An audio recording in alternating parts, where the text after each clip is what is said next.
Sir, ಈಗ ಇನ್ನೂ charge sheet ಸಲ್ಲಿಸೋದಕ್ಕೆ 90 ದಿನ ಟೈಮ್ ಇರುತ್ತೆ. ಅದಕ್ಕಿಂತ ಮೊದಲು ಏನಾದರೂ ಈ ಆರೋಪಿಗಳಿಗೆ ಜಾಮೀನು ಸಿಗುವಂಥ ಸಾಧ್ಯತೆ ಇದೆನಾ?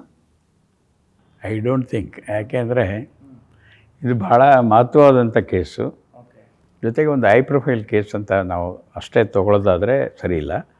ಒಂದು ಒಳ್ಳೆ well investigated case, very well ಏನೋ facts and circumstances have been established due to the hard work of the police. ಹಾಗಾಗಿ ಕಷ್ಟ ಇದೆ. 90 ದಿವಸ ಅಲ್ಲ, ಅದು ಇಂಟು ಮೆನಿ ಟೈಮ್ಸ್ ಹಾಕಿದ್ರೂ ಕೂಡ ಕಷ್ಟ ಇದೆ. ನನಗೇನೋ ಅನಿಸ್ತದೆ. ಯಾಕೆ ನಾನು ಹೇಳಿದೆ, ನಂದೊಂದು ಕೇಸು 7 ಮೂಳೆ ಕೇಸು ನಿಮ್ಗೆ ಹೇಳಿದ್ದು 6 ವರ್ಷ ಜೈಲಲ್ಲಿದ್ದು 6ನೇ ವರ್ಷ ಕನ್ವಿಕ್ಷನ್ ಆದಾಗ ಜೈಲಲ್ಲೇ ಸತ್ತ ಒಬ್ಬ main accused. Heart attack, massive heart attack. ಅಯ್ಯೋ, ನನಗಿನ್ನು ಜೈಲಿನ ಗತಿ ಅಂತ. ಅರ್ಥ ಆಯ್ತೇನು? ಆದ್ದರಿಂದ ನನ್ನ ಒಂದು ಅನುಭವದಲ್ಲಿ ಹೇಳೋದಾದರೆ ಇದು ಭಾಳ ಕಷ್ಟ ಇದೆ. ಮೊದಲನೇ ಸ್ಥಿತಿಗೆ ಬರ್ಬೋದು ಅವರು ಬದುಕಿದ್ರು ಕೂಡ.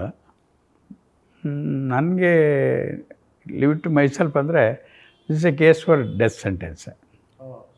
ಹೌದು. ಸಿ, ರಾಜ್ಯದ ಕೆಲಸ ಏನು? ತನ್ನ ಪ್ರಜೆಗಳ ಜೀವ ಮತ್ತು ಅವರ ಆಸ್ತಿಯನ್ನು ಕಾಪಾಡೋದು.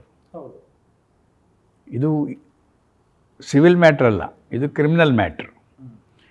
ಈಗ ರಾಜ್ಯ ತಗೊಂಡ್ರೆ ನಮ್ಮ ರಾಜ್ಯ ಕರ್ನಾಟಕದಲ್ಲಿ 7.5 ಕೋಟಿ ಜನ ಇದ್ದಾರೆ. ಅಷ್ಟು ಜನದ ಒಂದು ಪ್ರಾಣ ಅಥವಾ ಇನ್ನೊಂದು ಅವರ ಆಸ್ತಿಗಳನ್ನು ಕಾಪಾಡೋ ಕೆಲಸ ಈ ರಾಜ್ಯ ಸರ್ಕಾರಕ್ಕಿದೆ. ಅವರಿಗೆ ಒಂದು ಏಜೆನ್ಸಿ ಕೊಟ್ಟಿದ್ದಾರೆ, ಆದರೆ ಪೊಲೀಸ್ ಕೆಲಸ ಅದನ್ನೇ. ಅದನ್ನು ಮಾಡದೆ ಹೋದರೆ ಜನ ನಂಬ್ತಾರೇನಾ? ನಮ್ಮ ಸರ್ಕಾರನ ನಂಬ್ತಾರ? ನಮ್ಮ ಪೊಲೀಸರು ನಂಬ್ತಾರ? ನಮ್ಮ ನ್ಯಾಯಾಂಗನ ನಂಬ್ತಾರ? ಒಂದು ಇದು ರೆಸ್ಪಾನ್ಸಿಬಿಲಿಟಿ ವೈಸ್ ಆ ಇಲಾಖೆಗಳ ಒಂದು ಜವಾಬ್ದಾರಿ ಮಟ್ಟಕ್ಕೆ. ಆದರೆ ಅವರು ಜವಾಬ್ದಾರಿ ನಿಭಾಯಿಸಬೇಕಾದ್ರೆ ಅವರಿಗೆ ಸಕ್ಕಂಥ ಸಾಕ್ಷಿ ಕೊಡಬೇಕಂತ. ಈಗ ನಾನು ಹೇಳೋ ಸಂದರ್ಭಗಳನ್ನು ನೋಡಿದ್ರೆ ಇದು ಬಲವಾದ ಸಾಕ್ಷಿ ಕೊಟ್ಟರು ಇವರಿಗೆ ಲೀನಿಯಂಟ್ ವ್ಯೂ ತೊಗೊಳ್ಬೇಕು. ಯಾಕೆ? ಇವರೇನು ಬಡಪಾಯಿಗಳ ಅಥವಾ ಏನು ತಿಳಿದವರ? ಗ್ಯಾರಂಟಿ ನ್ಯೂಸ್, ಸುದ್ದಿ ಖಚಿತ, ನ್ಯಾಯ ನಿಶ್ಚಿತ.